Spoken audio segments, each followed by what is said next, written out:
அனைவருக்கும் வணக்கம். நான் உங்கள் முருகானந்தம், பெஸ்ட் அகாடமி பட்டுக்கோட்டையிலிருந்து. இன்று டெல்லி சுல்தான் என்ற தலைப்பில் இருந்து முக்கியமான ஆண்டுகளை பார்க்கலாம். ஸோ இது போன்ற வீடியோக்கள் உங்களுக்கு தேவைப்பட்டது என்றால் நமது பெஸ்ட் ஐஏஎஸ் அகாடமி பட்டுக்கோட்டை என்ற யூடியூப் சேனலை சப்ஸ்கிரைப் செய்து பெல் ஐக்கானை கிளிக் பண்ணி வைத்துக் கொள்ளுங்கள். இப்போ வீடியோக்குள்ளே போகலாம். டெல்லி சுல்தான் முதல் வம்சம். அதில் கிட்டத்தட்ட ஒரு 5 வகையான வம்சங்கள் ஆண்டதாக கூறுவார்கள். அதில் முதல் வம்சம் அடிமை வம்சம். அடிமை அப்படிங்கிறத மாம்லூக் என்று சொல்வார்கள். அடிமை வம்சம் அல்லது மாம்லூக் வம்சம் 1206 முதல் 1290 வரை 84 ஆண்டுகள் ஆட்சி செய்திருக்காங்க. கில்ஜி வம்சம், கில்ஜி அரச வம்சம் 1290 முதல் 1320 வரை 30 ஆண்டுகள். துக்ளக் வம்சம் 1320 முதல் 1414 வரை. சையது வம்சம் 1414 முதல் 1451 வரை 37 ஆண்டுகள். லோடி வம்சம் 1451 முதல் 1526 வரை 75 ஆண்டுகள். இந்த 5 மரபுகளையும் வரிசைப்படுத்த சொல்லுவாங்க. அந்தந்த மரபுகளில் பதவி வகித்த மன்னர்களை காலவரிசைப்படுத்த சொல்லலாம். ஸோ இப்படியெல்லாம் கேட்கின்ற பொழுது நம்ம அதை பிழை இல்லாமல் சரியாக அந்த கொஸ்டினுக்கு ஆன்சர் பண்ணணும்னா அதனுடைய இயர் அந்த கண்டினியூவாக வரிசை கிரமமாக நமக்கு தெரிஞ்சிருக்கணும். ஸோ அதற்கான ஷார்ட்கட்டு அகீது சைலோ அப்படின்னு சொல்லுவாங்க.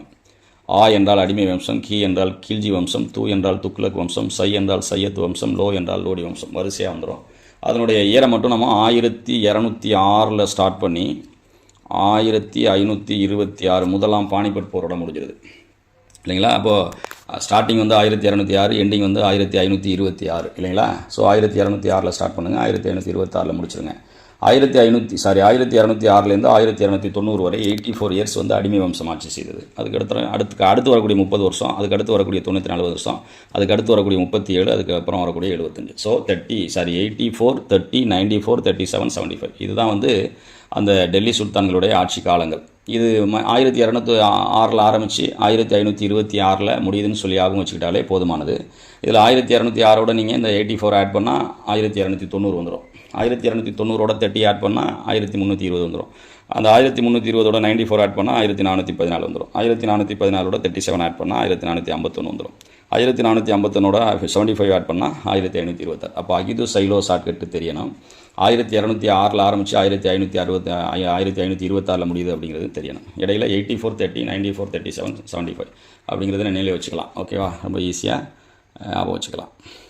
ஃபஸ்ட்டு இப்போது அடிமை வம்சம் அல்லது மாமலுக் வம்சம். இதனுடைய காலம் உங்களுக்கு தெரியும். 1206 1290 வரை. இப்போ இதில் முகமது கோரி மரணமடைந்த ஆண்டு 1206. குத்புதீன் ஐபக் அவருடைய ஆட்சி காலம். இவர் தான் அடிமை வம்சத்தின் முதல் அரசர், அடிமை வம்சத்தை தோற்றுவித்தவர் அப்படிலாம் சொல்லுவாங்க. அப்போ 1206 1210 வரைக்கும் குத்புதீன் ஐபக் அவருடைய ஆட்சி காலம். 1210 1236 வரை இல்டுமிஷின் ஆட்சி காலம். 1236 1240 வரை ரஷ்யாவோட ஆட்சி காலம். ரஷ்யா 1240 ஆண்டு ரஷ்யா கொல்லப்படுகிறார். 1240 ஆண்டு துருக்கிய பிரபுக்களால் கலகம் செய்து ரஷ்யா கொல்லப்படுகிறார். அடுத்து அதற்கு பிறகு கியாசுதீன் பால்பன் வருகிறார். கியாசுதீன் பால்பன் 1266 1287 வரை கியாசுதீன் பால்பன். கியாசுதீன் பால்பன் மரணமடைந்த ஆண்டு 1287. அடுத்தது கில்ஜி வம்சம். அதோட கில்ஜி வம்சம் வந்துடுது. ஸோ கில்ஜி வம்சத்தின் காலம் 1290 முதல் 1320 வரை. கில்ஜி வம்சத்தின் காலம் 1290 முதல் 1320 வரை. அடுத்து ஜலாலுதீன் கில்ஜி 1290 முதல் 1296 வரை. ஒரு 6 வருஷம் ஜலாலுதீன் கில்ஜி. இவர் தான் கில்ஜி வம்சத்தை தோற்றுவிப்பார். அதுக்கப்புறம் அலாவுதீன் கில்ஜி வர்றாரு. அலாவுதீன் கில்ஜி 1296 1316 வரை. அலாவுதீன் கில்ஜி வம்சத்தின் சிறந்த அரசர் அப்படின்னு கூட சொல்லலாம். சித்தூர் சூறையாடல். அலாவுதீன் கில்ஜியால் சித்தூர் எந்த ஆண்டு சூறையாடப்பட்டது என்றால் 1303. அடுத்து அலாவுதீன் கில்ஜி மரணமடைந்த ஆண்டு 1316. 1316 அலாவுதீன் கில்ஜி மரணமடைகிறார். அதற்கு பிறகு துக்ளக் வம்சம் வருகிறது. கில்ஜி வம்சத்துக்கு பிறகு அகீது சைலோ. சரிங்களா, அகீது துக்ளக் வம்சம். ஸோ துக்ளக் வம்சம் பாருங்கள், 1320 1414 வரை துக்ளக் வம்சம். துக்ளக் அப்போது இதில் ஃபஸ்ட்டு முதல் துக்ளக் வந்து கியாசுதீன் துக்ளக் 1320 24 வரை ஒரு 4 ஆண்டுகள் கியாசுதீன் துக்ளக் வந்து ஆட்சி செய்திருக்கிறார். அடுத்து ஜூனாகான் முகமது பின் துக்ளக் என்னும் பெயரோடு அரியணை ஏறிய ஆண்டு 1325. அப்போ முகமது பின் துக்ளக் எப்பொழுது முடிசூட்டி கொண்டார் என்றால் 1325. முகமது பின் துக்ளக்கோட இயற்பெயர் ஜூனாகான். முகமது பின் துக்ளக் முரண்பாடுகளின் மொத்த உருவம் என்று அழைக்கப்படுவார். பல்வேறு சீர்திருத்தங்களை செய்து எல்லாம் தோல்வியில் முடியும். அப்போ முகமது பின் துக்ளக் 1325 1351 வரைக்கும் கிட்டத்தட்ட 26 ஆண்டுகள் அவர் முகமது பின் துக்ளக் வந்து ஆட்சி செய்திருக்கிறார். மதுரை வந்து தனி சுல்தானியமாக உருவான ஆண்டு 1335. மதுரை தனி சுல்தானியமாக உருவான ஆண்டு 1335. 1346 வங்காளம் இருக்குல்லையே, அது சுதந்திர அரசானது. வங்காளம் எந்த ஆண்டு சுதந்திர அரசானது என்றால் 1346. முகமது பின் துக்ளக் எப்பொழுது மரணமடைந்தார் என்றால் 1351 மார்ச் 23. மார்ச் 23 உலக விவசாயிகள் தினம் அப்படின்னு நினைக்கிறேன். நீங்கள் தவறு இருந்துச்சுன்னா கமெண்ட் செக்ஷனில் கமெண்ட் பண்ணுங்கள், சரிங்களா? நுகர்வோர் தினம் வரலாம், விவசாயிகள் தினம் வரலாம், பார்த்துட்டு சொல்கிறேன். ஓகே, அடுத்தது பிரோசா துக்ளக்.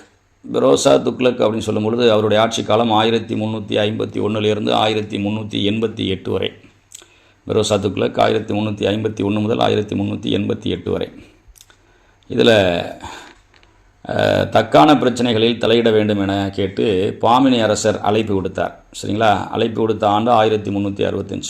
பாமினியோட இளவரசர் தக்கான பிரச்சனைகளில் நீங்கள் தலையிட்டு தீர்த்து வைக்கணும்னு சொல்லி கோரிக்கை வைத்த ஆண்டு 1365. அதெல்லாம் அவர் கண்டுக்க மாட்டார் பிரோசா துக்ளக். 1388 தனது 83வது வயதில் பிரோசா துக்ளக் வந்து இயற்கை எழுதினார். அப்போ 1388 பிரோசா துக்ளக் இயற்கை எழுதினார். பிரோசா துக்ளக் இயற்கை எழுதிய ஆண்டு. அப்புறமேல 1398, இது மிகப்பெரிய முக்கியமான ஒரு பாயிண்ட், தைமூர் படையெடுப்பு. 1398 தைமூர் படையெடுப்பு.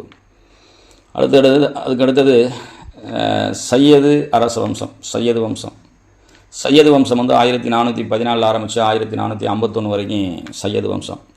இந்த சையது வம்சத்தை தோற்றுவித்தவர் வந்து கிசிர்கான். இந்த கிசிர்கான் சையது வம்சத்தை தோற்றுவித்த ஆண்டு 1414. ஒரு வம்சம் எந்த ஆண்டு தொடங்குதோ அதுதான் தோற்றுவிக்கப்பட்ட ஆண்டு. அவ்வம்சத்தின் கடைசி சுல்தான் அலாவுதீன் ஆலம் ஷா. சரிங்களா?